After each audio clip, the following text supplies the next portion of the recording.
दुनिया के हर मुल्क की हिफाजत के लिए इसमें मिलिट्री फोर्स मौजूद होती है। आर्मी एक ऐसा इदारा है जिसकी वजह से ही कोई मुल्क दुश्मनों से महफूज रह सकता है। ज्यादातर ममालिक का डिफेंस सिस्टम बहुत ही स्ट्रांग होता है, लेकिन आज की इस वीडियो में मैं आपको दुनिया की सबसे वीक मिलिट्री फोर्सेस के बारे में बताने जा रहा हूं। तो शुरू करते हैं अपना काउंटडाउन। सब्सक्राइब करें हैदर टीवी को और बेल आइकन को दबाएं इंफॉर्मेटिव वीडियो सबसे पहले देखने के लिए।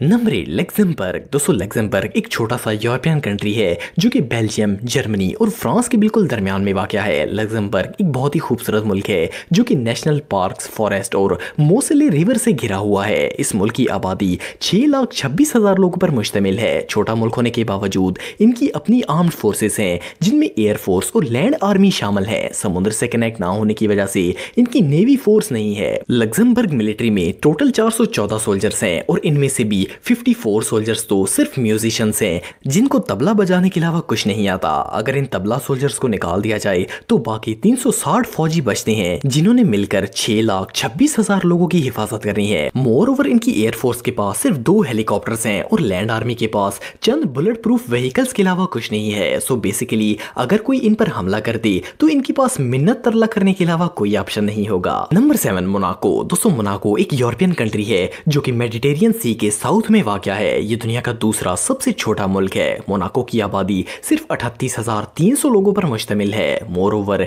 ये दुनिया के सबसे अमीर तरीन कंट्रीज में से एक है। इस मुल्क के 32% लोग मिलीनियर्स हैं, लेकिन despite all this facts Monaco की मिलिट्री टोटली यूजलेस है। मोनाको में कोई खास मिलिट्री डिपार्टमेंट नहीं है, बल्कि पूरे मुल्क में सिर्फ 2 फौजी यूनिट्स हैं। मोनाको आर्मी में टोटल 260 सोल्जर्स हैं, जिनमें से भी आधे प्रेसिडेंट की हिफाजत करते हैं और आधे मुल्क में लॉ एंड ऑर्डर बनाने का काम करते हैं। मोनाको मिलिट्री गार्ड्स की फायर पावर बिल्कुल जीरो है। इसके अलावा दुनिया के जितने भी सोल्जर्स होते हैं इनके यूनिफॉर्म्स एक रोब बनाते हैं और इनको देखकर रिस्पेक्ट करने का दिल करता है, जबकि मोनाको के सोल्जर्स फौजी कम और कार्टून ज्यादा लगते हैं। बाहर के दुश्मन तो दूर, इनके तो अपने मुल्क के लोग भी इन्हें सीरियस नहीं लेंगे। Number 6, Mauritius. दोस्तों मॉरिशस एक आइलैंड नेशन है जो कि ईस्ट अफ्रीका में वाक़या है। ये मुल्क अपनी खूबसूरत बीचेस की वजह से बहुत ही फेमस है। हर साल लाखों लोग इस मुल्क में विजिट करने के लिए आते हैं। मॉरिशस की आबादी 1.2 मिलियन लोगों पर मुश्तमिल है। इस मुल्क की इकोनॉमी ईस्ट अफ्रीका में सबसे स्ट्रॉन्ग है। इस मुल्क को ब्रिटिश से आजादी 1968 में मिली थी। हैरानगी की बात यह है कि 1968 से इस मुल्क की सिक्योरिटी की जिम्मेदारी फोर्स से ज्यादा पुलिस पर होती है। मॉरिशस पैरामिलिट्री में टोटल 1400 सोल्जर्स हैं। इनके एयरफोर्स में 6 नॉर्मल हेलीकॉप्टर और 3 पेट्रोल प्लेन्स हैं, जबकि नेवी के पास सिर्फ 15 बोट्स हैं जिनमें भी कोई वेपन्स नहीं होती। मोर ओवर मॉरिशस की लैंड आर्मी के पास 4 रॉकेट लॉन्चर्स और 2 आर्टिलरी वेपन्स हैं। बिलीव करना मुश्किल है, पर ये मुल्क दुश्मनों से तो दूर जंगली जानवरों से भी मुकाबला नहीं कर सकता। एनीवे मॉरिशस अथॉरिटीज के मुताबिक क्योंकि इनके मुल्क के चारों तरफ समुंदर है और करीब कोई दूसरा मुल्क नहीं है, इसीलिए इन्हें किसी से खतरा नहीं है और स्ट्रॉन्ग आर्मी की कोई जरूरत नहीं है।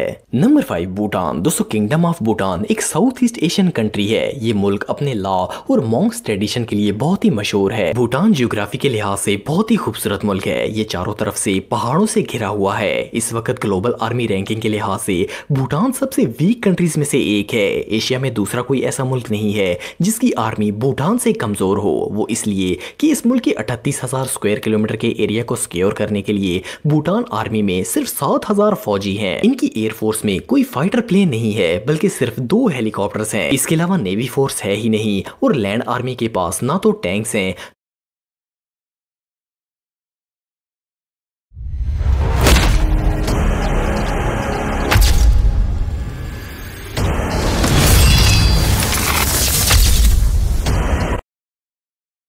ना आर्टरी वेपन्स और ना ही रॉकेट लॉन्चर्स हैं। इनके पास सिर्फ 27 आर्म्ड व्हीकल्स हैं जो कि बुलेट प्रूफ हैं। वैसे तो भूटान की आबादी 7.5 लाख लोगों पर मुश्तमिल है, लेकिन इसके बावजूद ये मुल्क किसी भी सूरत में अपने आप को डिफेंड नहीं कर सकता।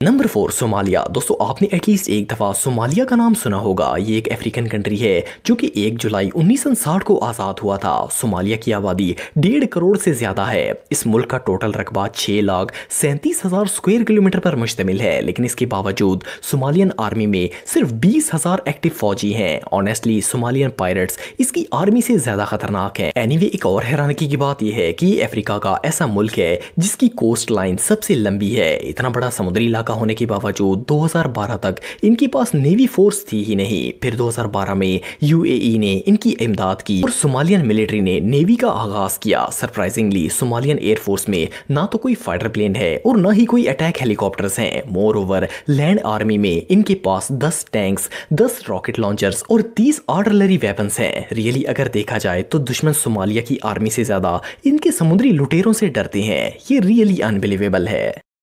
Number 3 Panama. दोस्तों रिपब्लिक ऑफ पैनामा एक सेंट्रल अमेरिकन कंट्री है। समुद्री लिहाज से ये मुल्क दुनिया में बहुत ही इंपॉर्टेंस रखता है क्योंकि पैनामा कैनल अटलांटिक ओशन को पैसिफिक ओशन से मिलाती है और ये एक जबरदस्त शिपिंग रूट है। इस मुल्क की आबादी 4 मिलियन लोगों पर मुश्तमिल है, लेकिन इसके बावजूद इनकी आर्मी हद से ज्यादा वीक है। पैनामा मिलिट्री में टोटल 10,000 एक्टिव सोल्जर्स हैं और ये तमाम सोल्जर्स कोस्ट, एयर और लैंड तीनों की हिफाजत करते हैं। पैनामा एयरफोर्स में 23 हेलीकॉप्टर्स हैं और 11 ट्रांसपोर्ट प्लेन्स हैं, जबकि इनके पास कोई अटैक हेलीकॉप्टर या फाइटर प्लेन नहीं है। मोर ओवर इनकी लैंड आर्मी में ना तो कोई टैंक है और ना ही कोई अटैक व्हीकल है, बल्कि इनके पास सिर्फ 65 बुलेट प्रूफ गाड़ियां हैं। अगर नेवी की बात करें तो इतनी इंपॉर्टेंट सी पोर्ट होने के बावजूद इनके पास सिर्फ चंद पेट्रोल बोट्स हैं जिनमें किसी तरह की वेपन तक नहीं है। Number 2 Bosnia and Herzegovina. दोस्तों इस मुल्क का नाम सुनकर ऐसा लगता है जैसे ये दो ममालिक हैं, लेकिन ये एक ही मुल्क है जो कि साउथ ईस्ट यूरोप में वाक़या है। बोस्निया को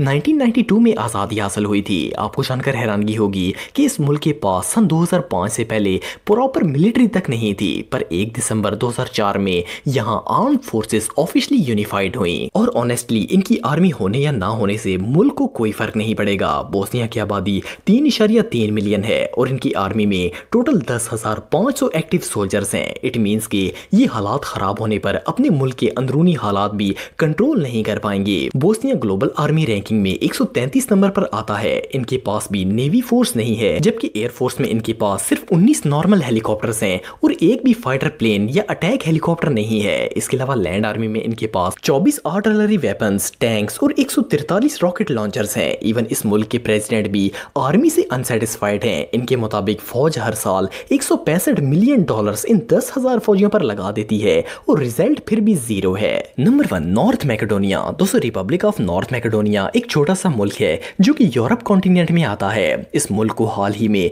1991 में आजादी मिली है। मैकेडोनिया की आबादी 2.1 मिलियन है। ग्लोबल मिलिट्री रैंकिंग में ये मुल्क 127 नंबर पर आता है। इस मुल्क की आर्मी इतनी कमजोर है कि ये किसी दूसरे मुल्क से मुकाबला करना तो दूर, अपने मुल्क में भी लॉ एंड ऑर्डर कायम नहीं रख पाएंगे। इनके पास लैंड और एयरफोर्स तो है, लेकिन नेवी नहीं है। अगर किसी भी मुल्क ने इन पर अटैक कर दिया तो अपने मुल्क की हिफाजत करने के लिए इनके पास सिर्फ 4 attack helicopters, 31 tanks, 144 attack vehicles और 24 रॉकेट लॉन्चर्स हैं। इस तमाम फायर पावर से इन्होंने 25,000 स्क्वायर किलोमीटर के मुल्क की हिफाजत करनी है, जो कि टेक्निकली इम्पॉसिबल है।